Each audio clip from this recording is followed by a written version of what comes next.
ခေါမိုးစုံအောက်ကတို့ဘဝနဲ့လာခြင်းပါနဲ့ကိုယ်ရေယိုလာရင်မေးမိုးမဆိုး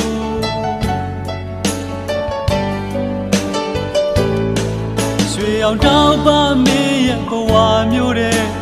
ပျော်ပျော်နေချစ်ရဲ့အချိန်မတန်ခင်ဝေးနေကြ